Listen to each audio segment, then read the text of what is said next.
Yo, growing a business is kind of tricky right now. Supply chains are squeezed, tariffs and trade policies are dynamic, and cash flow, it's tighter than ever. You need clarity to come out on top. Without it, you risk falling behind. If only you could hop in the DeLorean and see the future, right? Thankfully, there's NetSuite by Oracle. NetSuite has real-time forecasting to help you move ahead with confidence. This is your AI-powered business management suite and the #1 cloud ERP. Trusted by over 42,000 businesses, NetSuite brings accounting, financial management, inventory, and HR all under one roof. It's your single source of truth, giving you the data and control you need to move quickly. And with AI built in, you can automate the busy work and focus on strategy. NetSuite helps you see what's stuck, what it's costing you, and how to pivot fast. If I were running a business with a lot of moving parts, I'd use NetSuite for full control over everything. Tame the chaos with NetSuite. If your revenues are at least in 7 figures, download the free ebook, Navigating Global Trade, 3 Insights for Leaders at netsuite.com/SPI. That's netsuite.com/SPI. The perfect product launch. It's the goal for every brand marketer. High heat, fast sellout, and fans posting recipes like trophies. What do Sydney Sweeney's soap drop, Taylor Swift's tickets, and your next launch have in common? Well, they're not bought, they're bragged about. Fanfare turns your drop into a moment. Fanfare cues real fans, blocks bots, and builds launch experiences worth screenshotting. Want hype without the heartbreak?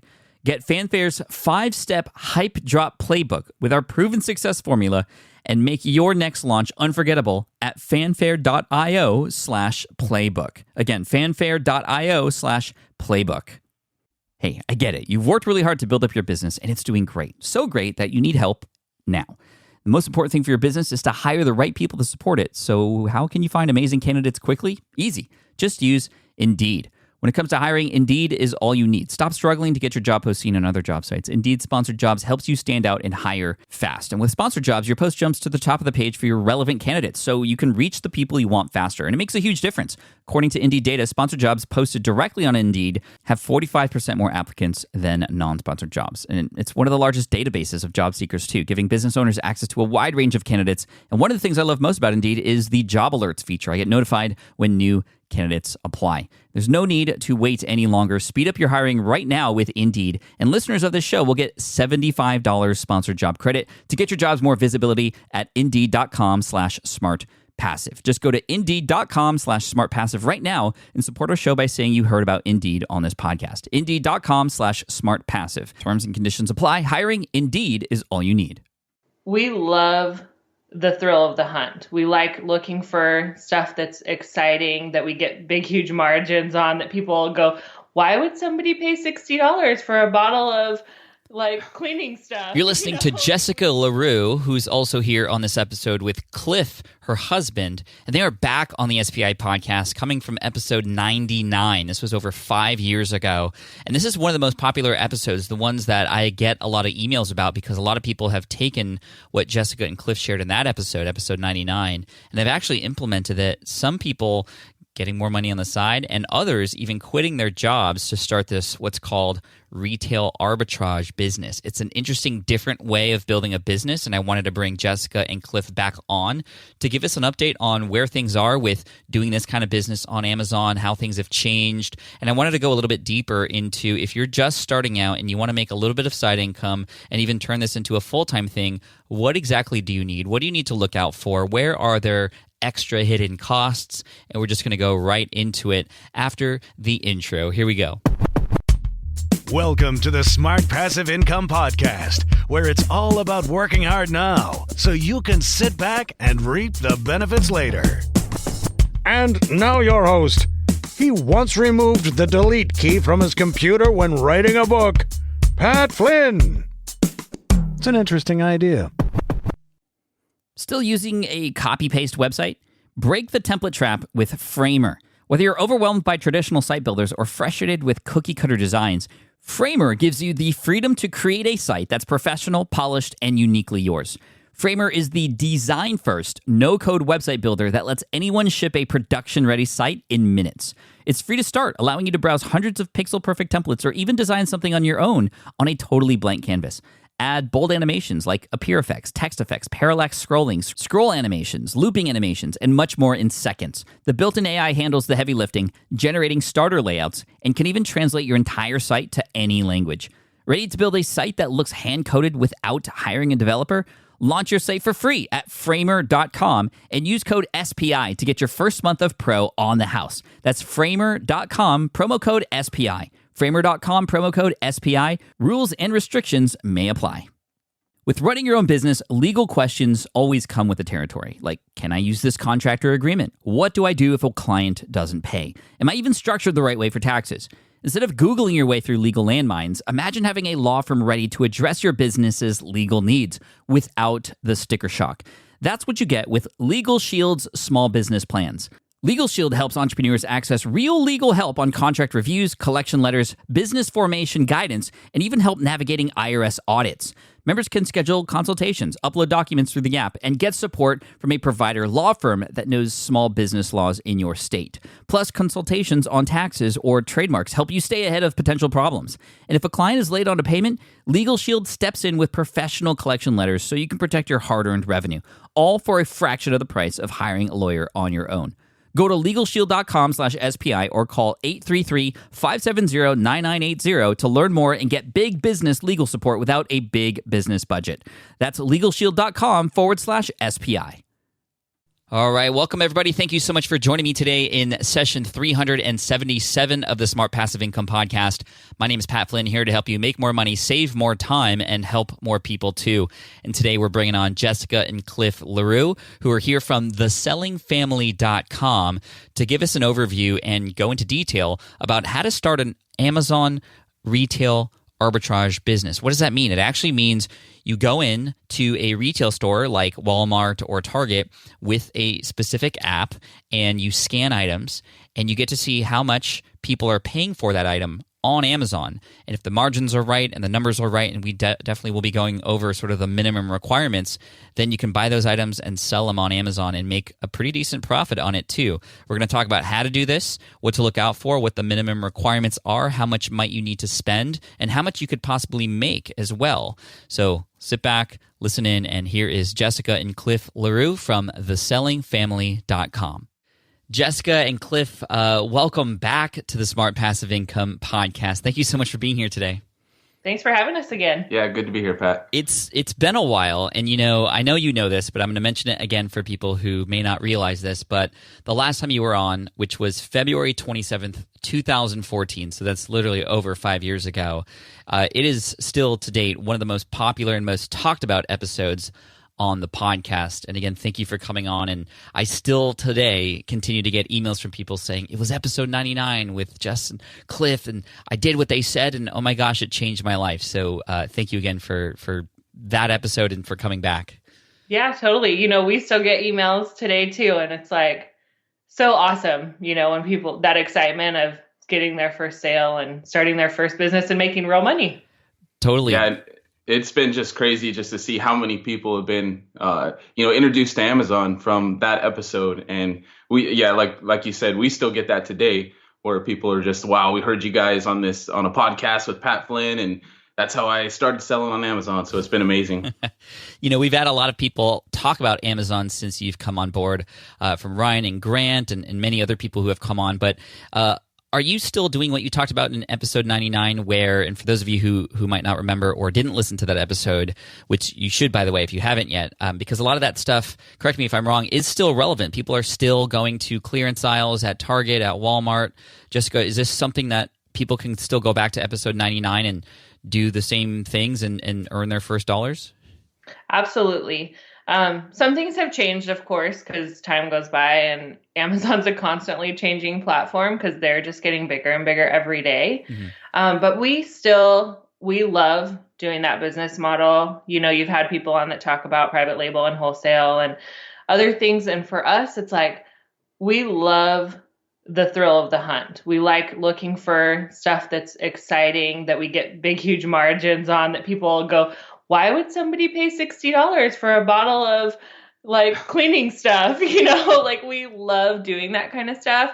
And for us, we love helping people get started. So It's the easiest way that you can get started on Amazon without having thousands and thousands of dollars. So can you give us, Cliff, perhaps we'll go to you, if somebody were to start this today, based on some of the changes since 5 years ago, can you give us a quick rundown of kind of the step-by-step process? And then I'd like to go with like, okay, well, if somebody does that and they're making some money, we'll follow that up, Jessica, with, okay, well, what are some next bigger things we can do? So, Cliff, why don't we start with you? If somebody were starting out today wanting to do, what would you even call this? Is it called arbitrage, or is it called? I mean, I know it's like almost kind of like treasure hunting, but how would you define it? And then how do you get started? Well, it's considered retail arbitrage in the realm of selling on Amazon, and it's basically just buying products at regular stores like Walmart, Target, and then flipping them on Amazon for a higher price because of the demand and the scarcity, supply and demand. It's hard to find them in stores. Mm-hmm. But yeah, people can totally get started today doing this. And like Jessica said, the capital needed to start is very little. We always recommend around $500 to start, just to get your feet wet, and it's something that people can do on the weekend, and not jump in head first. It could be a little side hustle. And then we recommend, growing it into something big if you start it and then you find out, hey, this is something that I like and that I want to continue doing. Now, how do I grow it? Right. And remember, after episode 99, I had actually gone to the store with my son and we started doing this together. And it was really fun. So just a little bit of an investment up front to kind of just see what happens. And it was really fun to bring my son with me and to show him. He actually was like, wait, we're buying this and then we're going to sell it again? Like, why? I don't understand. So it was kind of fun to tell him. And he even asked some really smart questions like, why would somebody buy this at a higher price than we can buy it here? And so I think that's a question that for people who are being introduced to this for the first time, Cliff, can you to keep going here? Like, what is the real reason why people are buying it for more on Amazon than they could get it at the store? Well, absolutely, Pat. That's a great question. A lot of people have that when they first start because it's kind of mind-boggling at first. Like why would someone pay that much? And there's actually quite a few reasons. I attribute it, number one, to time. A lot of people, we see Amazon is growing by leaps and bounds, and people just don't want to go to the stores anymore, especially if it's for a hard-to-find product. Come around Christmas time, parents are looking for that specific toy for their daughter that they want to make her happy. And would they rather travel to 3 or 4 Walmarts and maybe not get it, or pay double the price on Amazon and sit at home and watch Netflix with the family? It comes down to time versus money, really. If you have, the extra money and you don't mind spending it, and we found out over, about 10 years selling on Amazon that people are willing to spend that kind of money and spend extra because they value their time. They don't want to go out and search for these items. Or another reason it could be profitable is because it could be hard to find or discontinued. The product could be, on its way out. The manufacturer could be discontinuing it. And what we found over the years is when there's something like a flavored coffee or some type of food that's a certain flavor and they discontinue it, people go crazy and they'll pay 3, 4, sometimes 10 times the amount just to get it.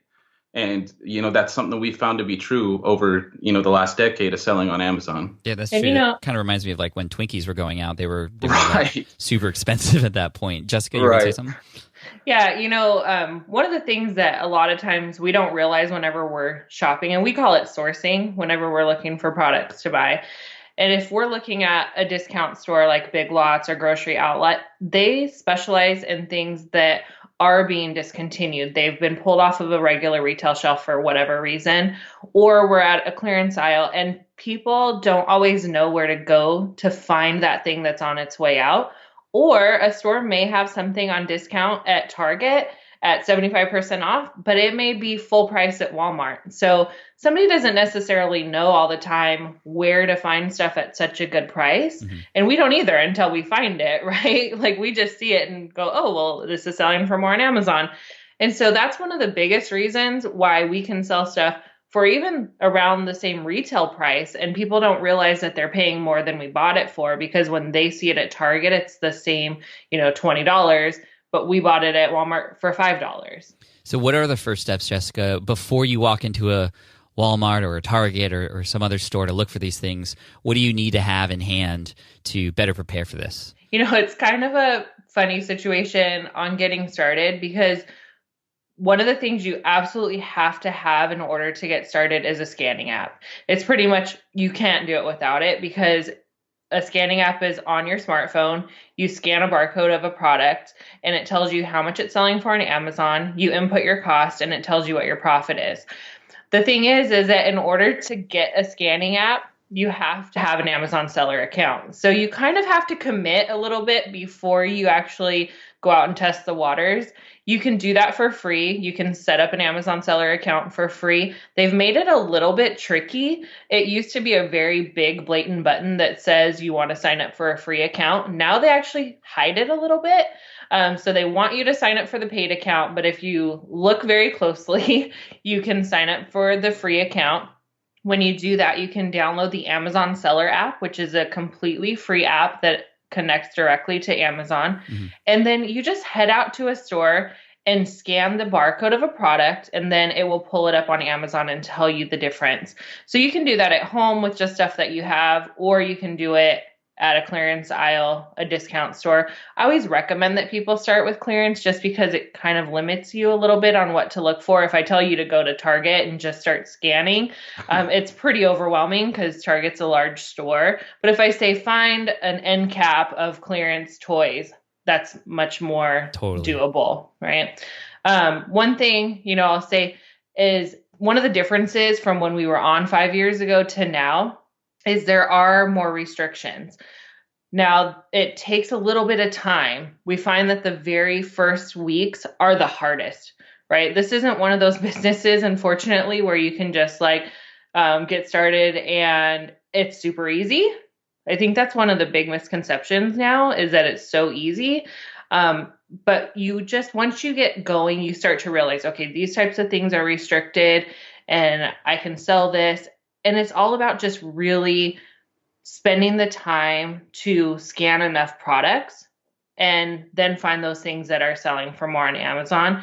And the funny thing is that once you've been selling or had your account for about 6 months, a lot of the restrictions that we see start to just fall off for people. Oh, no way. What are some of those restrictions that we're likely to see when we're starting?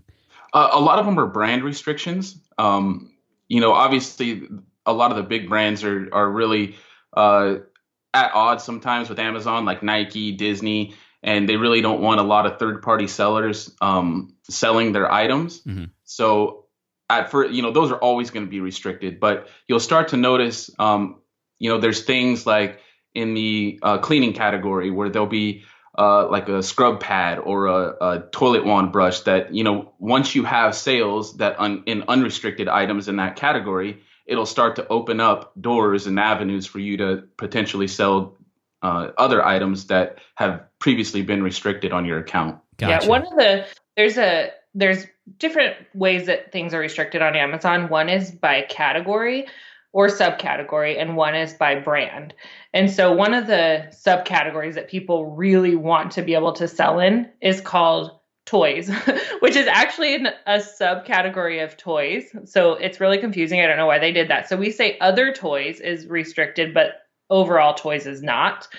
But at about the 6 month mark, somebody can apply to sell in the other toys and get approved, which just means a lot of times it's like the special brand of toys. Mm-hmm. Like the higher end toys, or there's a subcategory in health and personal care, which health and personal care, if you remember, is one of our favorite categories. Yeah. But there's a subcategory of topicals or ingestibles, which, are more likely that they could harm somebody, right? Like it's something that they're swallowing or something that they're putting on their skin. So those are restricted to brand new sellers.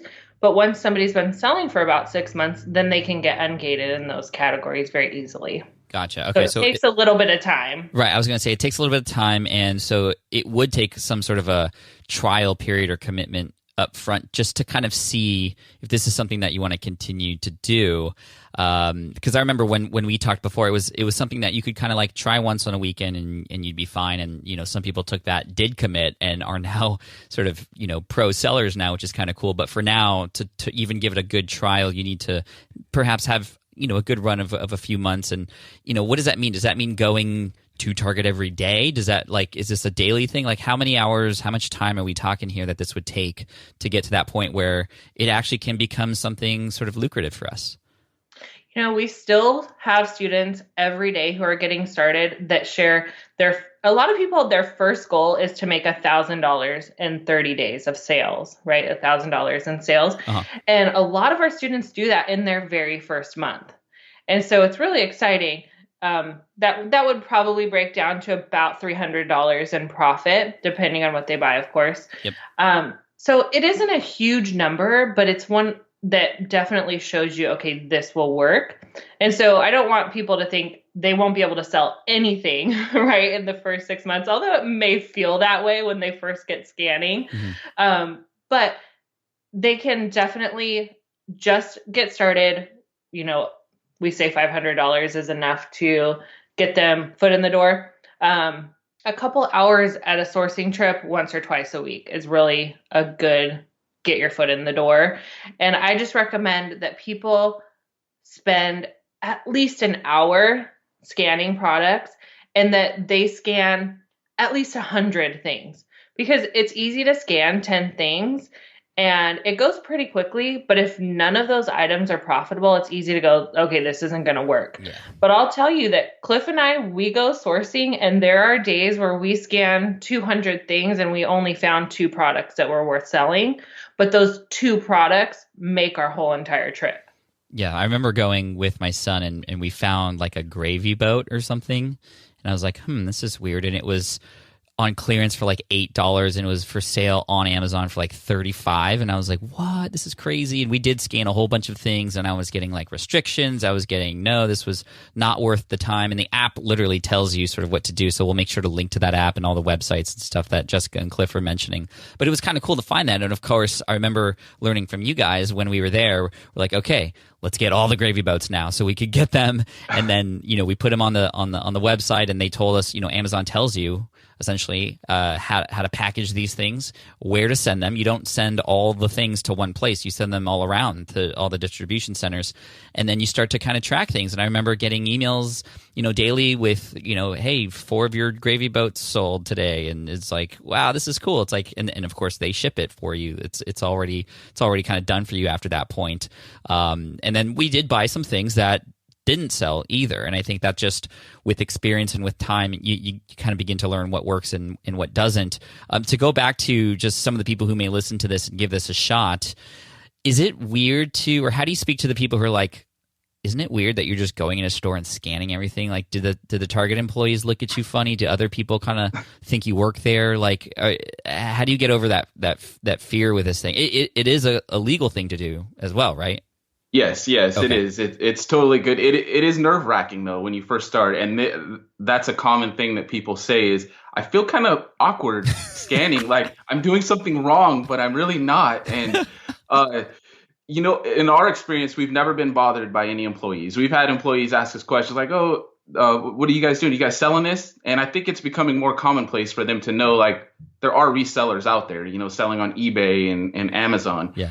And in our experience, we've actually had managers come up and start packing our stuff for us. No way. At a Toys R Us. About 2 years ago, we were in the Bay Area and a manager comes up and I asked him for a discount. I said, man, we had like 3 carts full of stuff. And I said, I'm taking all this stuff. Is there, any extra discount you guys can give to me? And he's like, oh, yeah, sure. I'd love to. I appreciate you guys taking all this stuff. And then he began building boxes right behind the counter as his employee was scanning, the items. And then he was putting them into the boxes for us. So it was a great experience. But it is nerve wracking. It is legal to do, and just be honest with the employees if they ask. You'll get looks sometimes if you have 20 of an item. A few times I've bought 50 Elsa dolls at a Walmart and gotten a lot of looks, but I was sold out on them before I walked out the door during Christmas time. Yeah. So I just knew I was making a bunch of money on them, but it's just part of the game, part of the business, and it gets easier over time and with experience. It's funny. Target is kind of an example that's funny because they do actually have a anti-reseller policy where they don't like to sell to people who are clearly reselling. And so with them particularly, we try to not be super obvious. And it all depends on the cashier and the manager at the time. So if somebody decides that you're trying to take all of the most popular thing that they have, they can tell you no, that they don't want to sell it to you. And Target's really the worst. But we tell anybody at any point, like, you don't want to be over aggressive or, we don't like to bring attention to ourselves anyways. So it's like, just don't clear the shelf completely of the hardest find thing. But if it's clearance, really people don't care. It's whenever you're taking the thing that they're trying to keep in stock. If you're taking 25 and they just got in 25 today, they may say something about it. But if you're taking all the clearance stuff, they really don't care. Yeah, that makes sense. Now, one thing I remember when I was doing this too was that there were some extra things that I didn't know I needed until I was kind of deep in the process, like boxes and tape and, label maker things. How much of those things might one need when they are starting out? Obviously, it kind of depends on volume and sort of what it is that you're shipping. But what are some extra sort of potential costs that we might need to take into account when we're starting out? Cool. We have what we call the bare minimums, right? Because there's always stuff that you can add on that makes life easier. There's a lot of fun tools and gadgets that we can get. Sure. But the bare minimums that somebody needs to have in order to make this work is they have to, one, have a smartphone so that they can have that app. Two, they have to have a computer so that they can list the products on Amazon, and they need a printer where they can print their labels. So you can get a fancy label printer, but all you really need is a printer and a regular printer, and then Avery address labels. So these are going to go on each of the products. You're going to cover the manufacturer's barcode with what's called an FN SKU label, which identifies each product to us as a seller so that when Amazon scans it, they know exactly who sent it in. And then you have to have boxes, which, to send them in. And we recommend that people try to at least fill one whole box. There's a setting that you can change inside of your seller account that makes it to where you do send everything to one warehouse. It costs extra, but we find that when somebody's just getting started, if they only have 15 things and they end up having to ship it to 7 warehouses, it doesn't make it cost effective. So It makes more sense to pay extra to have it all go to one warehouse, and then you're only using one box. And then you need to have tape to close that box. And then you need to have either regular paper, or you can use a 2 per sheet or 2 per page label that goes on top of the box, that one side tells Amazon which shipment it is and what's supposed to be inside of it. It's not listed on there or anything. It's just a barcode. And then the other half is the address label. It has your address on it, and it has Amazon's address where it's going to. And then that's for like FedEx or UPS. Yeah, I think that's pretty much it, right? Yeah, I mean, I'm remembering it. It was pretty simple once I got it down, and I went back and I did a couple runs at Best Buy, and I saw some headphones, and those sold out really quickly, and I made like a $15 profit on each of those, and I had like 10 of them. And it was really fun. It was a good start. And if I didn't have my businesses that I have now, I could imagine myself doing that once a week and making a little side income. But the question that I have for you, and Cliff, maybe we can go to you for this one, is after you do this for a while and you start to see a little bit of income coming in, is it just let's go to the store more and do this? Because I remember going back after like the day after, and I was like, wait, I'm seeing all the exact same things. Like, this is only scalable to a point. How do you grow this kind of business? How do you turn it into something that's more than just retail arbitrage? That's a great question, Pat. And there's a couple different ways. Like you said, you were seeing the same things that you were scanning over and over. For retail arbitrage, you would increase your area that you're sourcing from. We like to travel, especially me. When I find a hot product, I'll travel all up and down California, sometimes Nevada, stopping at stores to get that particular product. So if you find a hot product, you just increase your sourcing area, the amount of stores that you're going to instead of just the ones in your town. Do you call them up beforehand to make sure they have it in stock?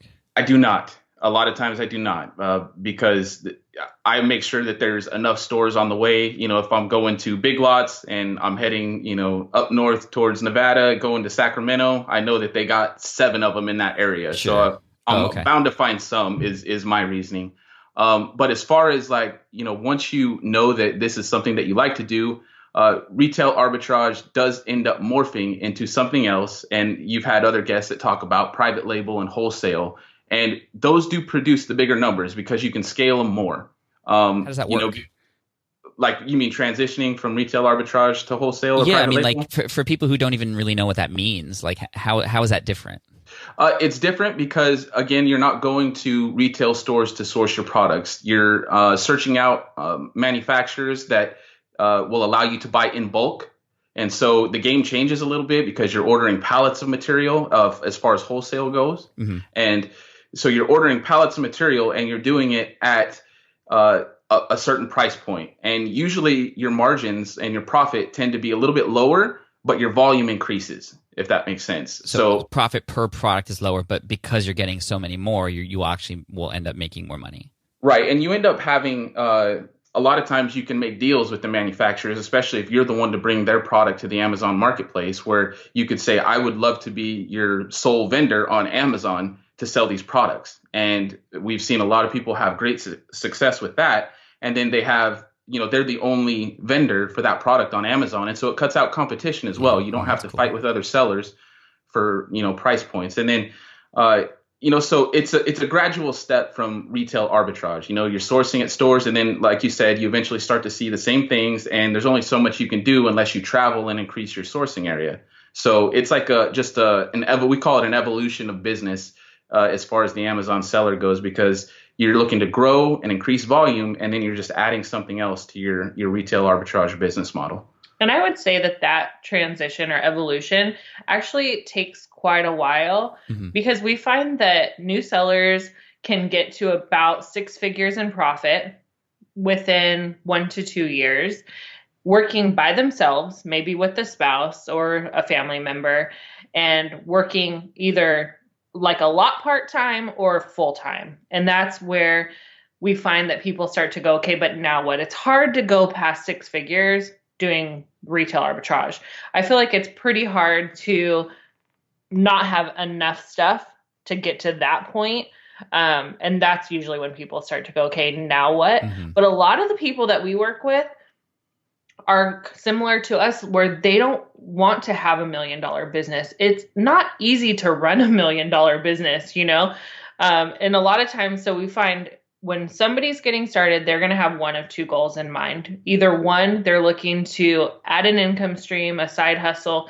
They want to stay home with the kids. They want to pay for vacations, pay for cars, that kind of thing. Or they want to build like a brand and a huge business. So depending on where they are in that spectrum, that's going to really determine, do they stick with retail arbitrage or do they go to another business model? Because people ask us all the time, why don't you guys do wholesale or private label? And for us, it's always been about the lifestyle. We don't want to work full-time hours. And with having other businesses now, we've been doing our blog since 2012.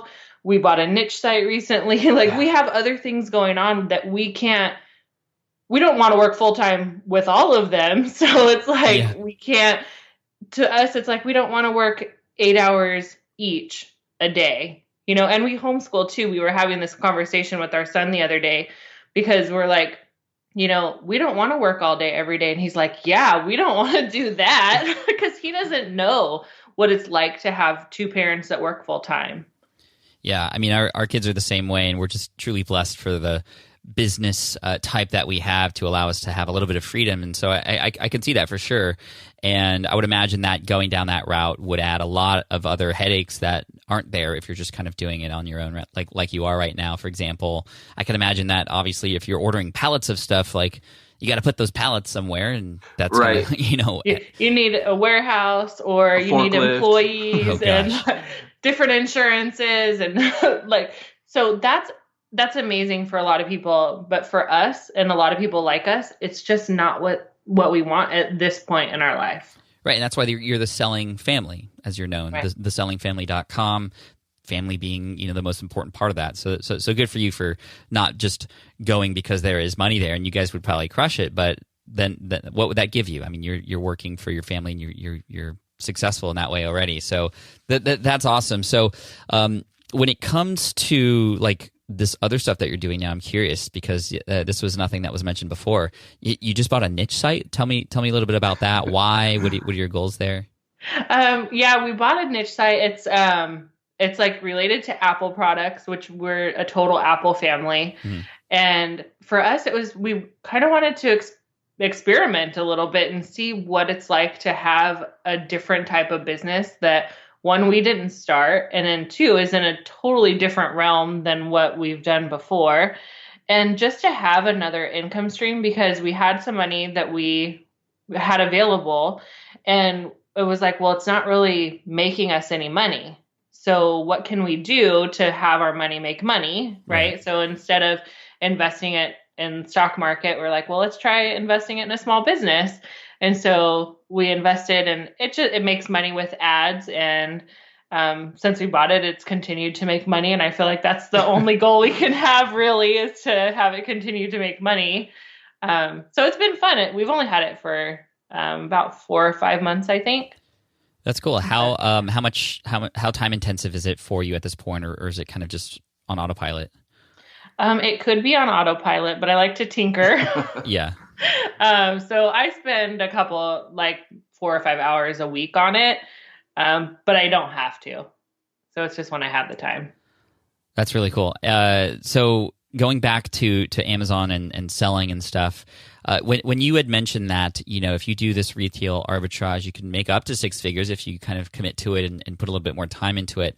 In what range of 6 figures? Is it $100,000? Is it $999,999? Like what range are we talking about, so people can consider, like, hey, maybe this is something I could do for my job? And I know some people have heard episode 99 and have quit their jobs because of it. So like, isn't that amazing? But it is so amazing. Like, what range are we talking about here for potential income? And then I'd love to get into a little bit of the sort of biggest mistakes and sort of other hidden things that we might not know about. But what range are we kind of looking at here for kind of top level before one might need to consider, if they wanted to get more income, going down the private label wholesale route?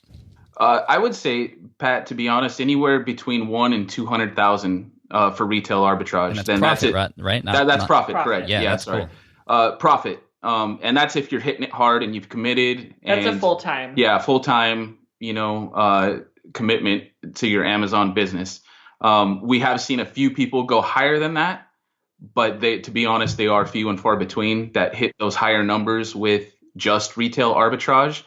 But like I said, most people, they end up evolving and adding something to their retail arbitrage business, like wholesale or private label, to get to those bigger numbers if they're going for $1 million or anything higher. Gotcha. And I'm just trying to get in the heads of my audience right now. I think one thing I forgot to ask was, what was the name of the app that they could get that, if they wanted to just scan? Because and you do need a seller account to even log into that to even try it. Is that true, Jessica? Yeah, it's an Amazon seller app. It's made by Amazon, the company. Okay. And it links directly to your Amazon seller account, which is really important because it will tell you exactly what you're restricted in and not restricted in. Okay. Gotcha. Okay, fantastic. When I was trying this, I remember kind of just trying it out for a month and just letting it sit, and I'd see some sales here and there, and that was pretty cool. Then I'd see the income kind of put into my bank account, which is pretty amazing. But then I remember several months went by, and I started to get some notices from Amazon saying like, hey, your inventory hasn't moved for a while, like, you can try changing the price, you can do this and that. And then several months later, I just kind of let it sit. And then I was like, hey, warning, like, you might want to do something with your inventory here, or else you might need to pay some fees, or like I'm just curious about like those kinds of things for people who want to dabble in this first. What are some of those kinds of costs or potential sort of things that we might come across? So just so we know what to expect.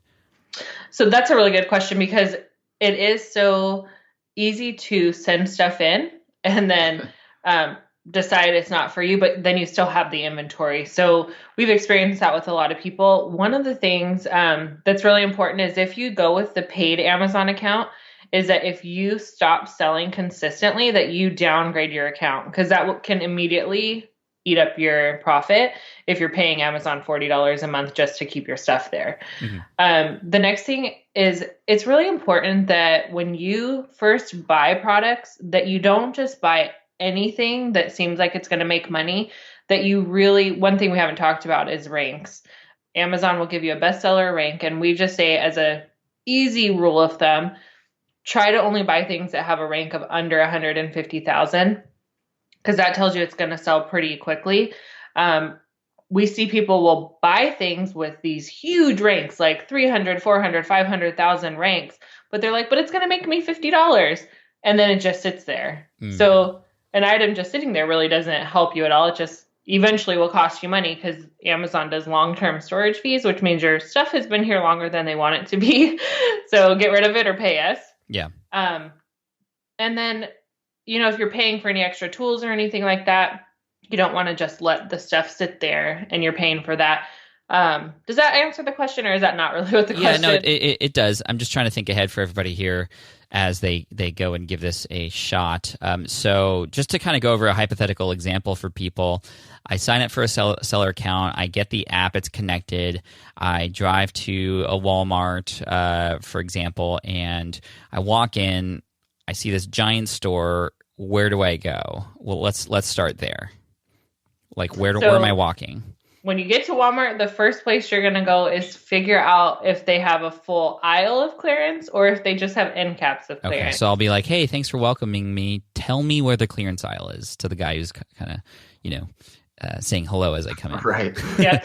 And usually the clearance aisle will usually be like around the seasonal stuff or the lawn and garden area. And then if it's end caps, you kind of walk around the outside of the store. Mm-hmm. Instead of the inside. Like if you're walking through the main aisles, you won't see them. But if you walk behind and on the back edges of the stores, gotcha. That's usually where clearance is held. Okay, so I see a clearance end cap, and there's a bunch of random things on there. And I know just from experience that that's a good place to start, because the store is trying to get rid of those things, and that's why they're discounted, because they're trying to make room for new things. So that's like a great place to start. And so I open up my app, and then just literally like item by item, just go for it.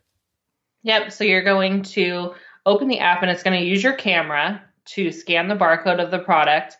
It's going to pull up the information on Amazon. It's going to tell you a few things that you really need to pay attention to. One is how much it's selling for on Amazon. Two, which doesn't do you any good without knowing the rest. Two, how much you would pay in fees in order to sell that product.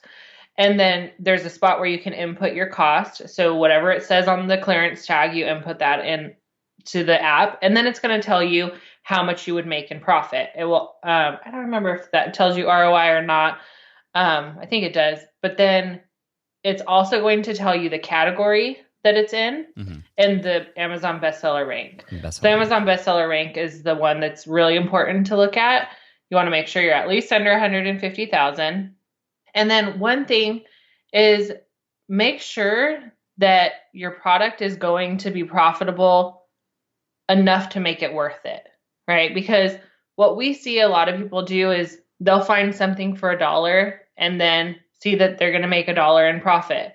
Well, you're making 100% return on your investment, which if you were investing in the stock market, we would invest $1 million if we had it, right? But $1 at a time makes it really difficult to scale and to even really test the business, because you have the cost of your boxes, the cost of your tape. So to do that $1 at a time is very difficult. So what we like to recommend when people are getting started is don't buy anything that's going to make you less than $5. If you're going to sell one of something and it's only going to make you $2, it just really isn't worth the time. Mm-hmm. It's a learning experience, but in the end, it really will have not been worth it. And then not just how much you're going to make on the item total, but how much did you have to spend to get there? This mostly comes from the type of people that we work with, and mostly from being similar to ourselves. Most people don't have a ton of money to get started, right? So I'm not going to say spend $30 to make $5. That just doesn't make a lot of sense when you're getting started. If you can sell 1,000 of those things, great. But retail arbitrage, you're not going to find that many, so it's not going to work. So I recommend not going under 40% return on investment. So if you spend $11, then you can get your $5. right? But if you're spending $10, I don't want you to make 4. Right. So you Okay. got to keep both of those kind of in mind. And I'll be honest, that's kind of where a lot of people go, but Jessica, that makes it hard. Like, it's hard to find things that meet all of your criteria. But unfortunately, when people don't follow that criteria in the beginning is when they start to see, okay, well, I've sold a whole bunch of stuff, but I didn't make any money. Right. And we hate to see that happen. So we try and be really, really strict on people. And then we say, okay, once you've done that, then loosen it up and take whatever profit margin you want. If you want to go for volume, go for volume. If you want to go for, 30%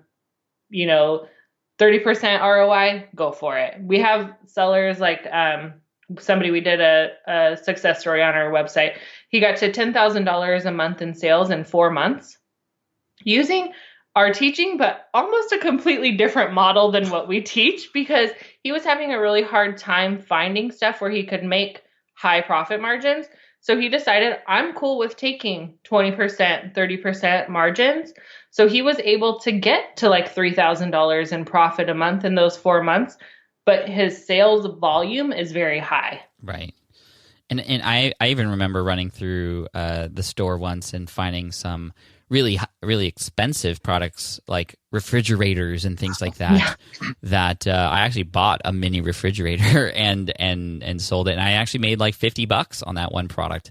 And so for me, that was worth my time, and it was a fun experiment.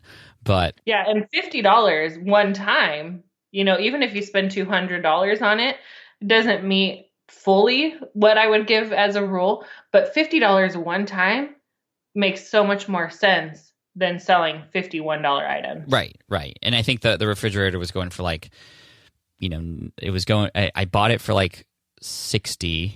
And it was being sold for over $100 on Amazon. So I was like, oh, okay, I can do this. And, I was like, are there any more? And it was the only one. So, anyway. And it was just big to ship and stuff like that. But, okay, so I get these products. I go home. I follow the instructions on Amazon. I input that item into Amazon, and it kind of walks you through that process, which is kind of cool. And one question that I had as well, just trying to think ahead for everybody, is I remember that I actually had to set the price of that product that it was going to be sold for on Amazon myself, and I just kind of got stuck there. And I know you have courses and a lot of free stuff to show people how to do that, but any advice, Cliff or Jess, on just pricing strategies? Because it can tell you how much it's going for, but then you can kind of like move it faster if you lower the price, but then you don't make as much. But then I was just kind of stuck at that point. Yeah, that's a common thing that most new sellers come up against, is they're not sure what to price it at. We always recommend that you price what it's currently selling for. Okay. If when you scan the product and you see the current buy box is selling something for $20, we recommend putting it at $20 when you send it in. As you become a more experienced seller, you're going to notice things like how many sellers are on this particular listing. And okay, well, I see there's only 2 other people selling this. It's got a great rank. I'm going to increase my price while I send it in. And so if they sell out, I'm the last one left, and I'll command a higher price. That comes with experience and learning. But to start off with, we always tell people to, just sell it for what it's currently going for, because that's the easiest thing to do. Now, the prices on Amazon when you're selling, sellers come in and out daily. So sometimes it goes down, sometimes it goes up. It's a real roller coaster sometimes when people are selling products. Mm-hmm. And so we always recommend just match the current buy box price, and then watch it as it's going in. And then when you get your email from Amazon that your product has successfully been checked in, just double check it. Go through your inventory and make sure that all of your prices are lining up with what they're currently selling for, and then adjust as needed. And I think that's one of the things too that, like you were mentioning, where stuff just kind of started sitting, is because the prices do change so often, it's important to go into your account every few days at least and make sure that your stuff is still selling competitively. Because if it's not, sometimes it's just adjusting a price 25 cents will get you back into where a buyer can see you. Mm-hmm. And then one thing on pricing too that I want to mention is with using FBA, which is where Amazon fulfills your orders, the customer doesn't have to pay a separate shipping fee.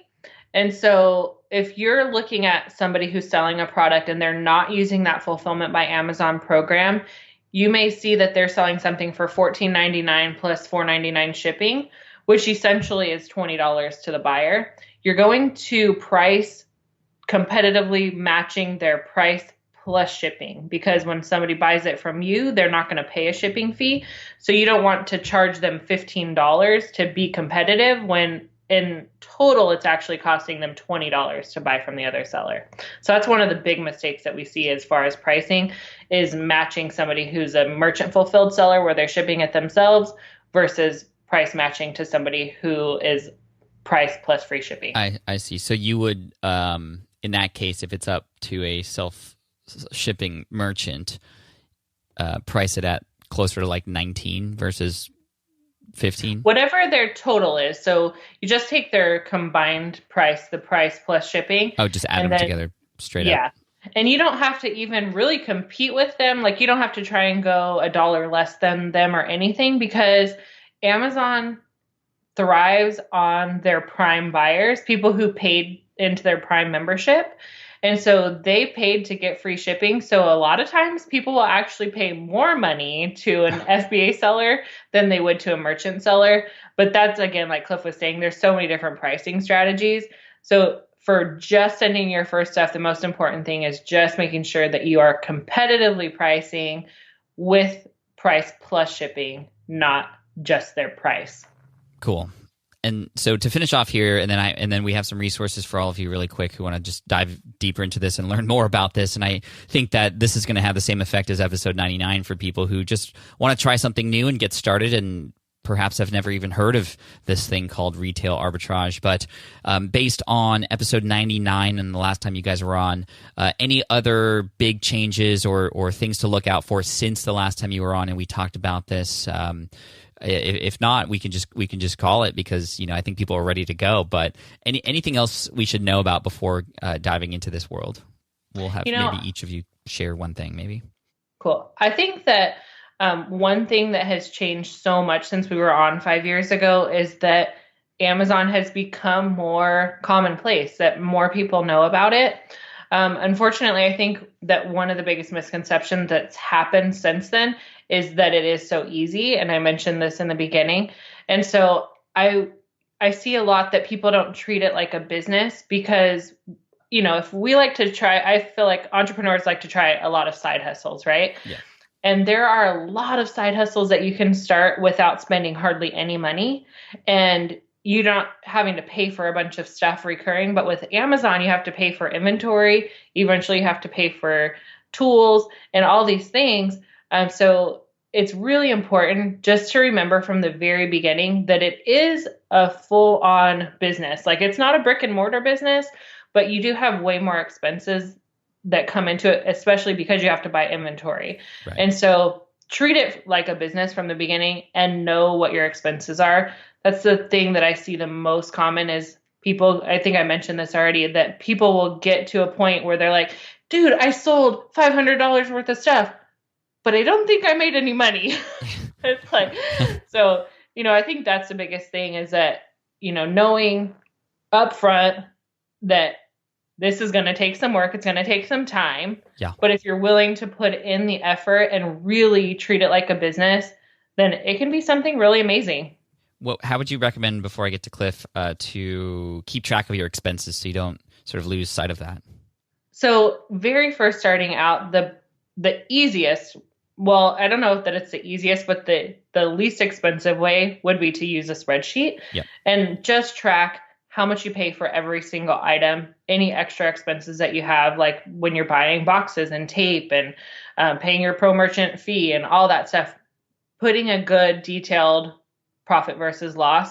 I use GoDaddy bookkeeping to keep track of all of my income versus expenses so that I know, okay, what's going out is less than what, or going out is less than what's, I'm saying it backwards each time.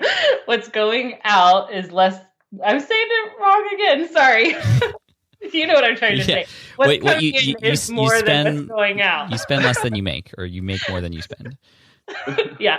So that you're bringing in more money than what you're putting out in the business, right? And that is, I think it's like $10 a month or something. So at a point, you'll do something like that. But in the very beginning, at least just keeping track of what's going out and what's coming in. Amazing. Thank you, Jessica. Cliff, any final words?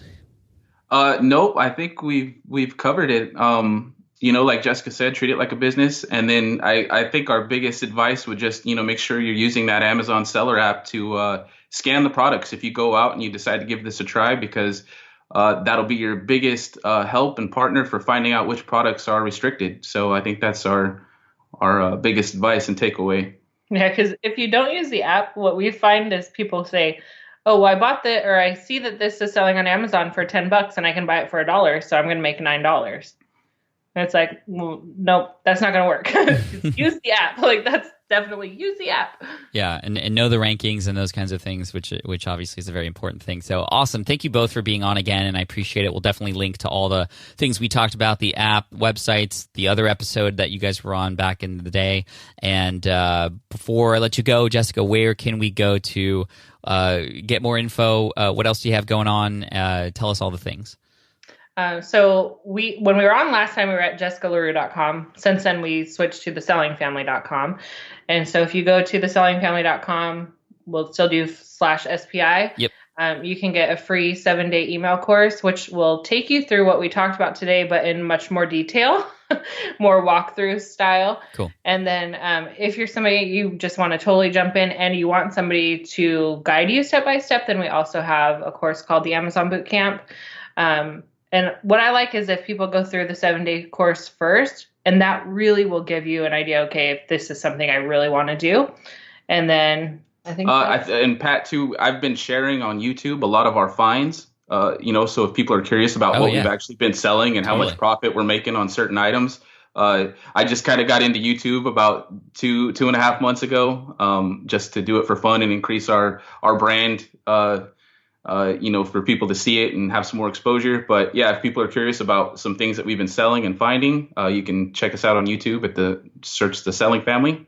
And I have lots of videos up there, have some, tips and tricks on just all things Amazon. Yeah, cool. I see it here. Awesome. Great job. Thank you for that. I didn't even know you had that YouTube channel. I'm going to go check that out right now. And good luck to you both, and hope to chat with you again. Thanks, Pat. Thanks so much.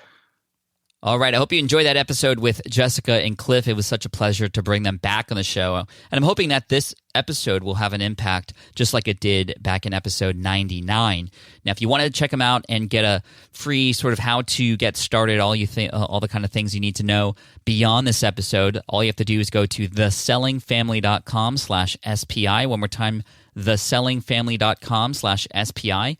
And obviously you can get that link and all the other links and resources, the app, the websites that you need for this process. You can get them all at the show notes on the Smart Passive Income blog. And if you want to go directly there, just go to smartpassiveincome.com/session377. One more time, smartpassiveincome.com/session377. Hey, thanks so much for listening in today. I appreciate you so much. And if you have the time, head on over to iTunes or wherever you're listening to this podcast and leave a quick review. An honest one would be greatly appreciated. And if you like what you hear here, just hit subscribe if you haven't already. I look forward to serving you in the next episode. Until then, you are amazing. Keep up the great work. #Team Flynn for the win. Cheers. Thanks for listening to the Smart Passive Income Podcast at www.smartpassiveincome.com.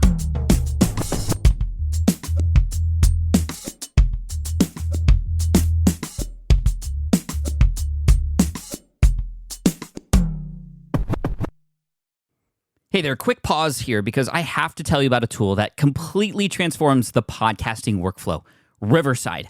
I get it. I used to juggle multiple platforms just to record one podcast episode. It was exhausting. Zoom for recording, Audacity for editing, and then a bunch of different apps just to create clips and social posts. I've tried other ones as well. They were okay, but they were clunky and super time-consuming. That's where Riverside has massively helped. I can do it all in one place, recording, editing, repurposing, one platform, one streamlined flow. I just log in, record with my guests no matter where they are in the world, and just like that, studio-quality audio and high-resolution video all in one. And get this, even if your Wi-Fi glitches, Riverside records locally on your device so everything sounds and looks crystal clear. But here's my favorite feature, Riverside's AI editing tool. You can remove silences and filler words with just one click hours saved. With Magic Clips, Riverside also automatically finds the best moments and turns them into ready-to-post videos for YouTube Shorts, TikTok, Instagram, all without the extra editing. So if you're looking to level up your production quality and simplify your workflow, go to smartpassiveincome.com/Riverside and use code SMART to get 1 month free on the Pro plan. That's smartpassiveincome.com/Riverside, promo code SMART. It's built by creators for creators, and I think you're going to love it. More people dream about building their own business and being their own boss rather than retiring early. But a majority of them never even take the first steps to register the business. Why? Because starting a business can feel overwhelming. With legal forms, paperwork, finances, it's a lot. And that's where Taylor Brands comes in. Taylor is a complete business builder designed to make launching your business simple and stress-free. You can register your LLC in just minutes, keeping your personal and business assets separate from day one. And from there, you can get access to everything you need to get off the ground, from legal documents, licenses and permits, invoicing and bookkeeping tools, and even a 100-day business coaching program to help you hit the ground running. You'll also get a free personalized business plan, branding tools, and so much more. And of course, our listeners get an exclusive 35% discount to get started. Just head to taylorbrands.com/SPI. That's TAILORBRANDS.com/SPI. Stop dreaming, start building with Taylor Brands.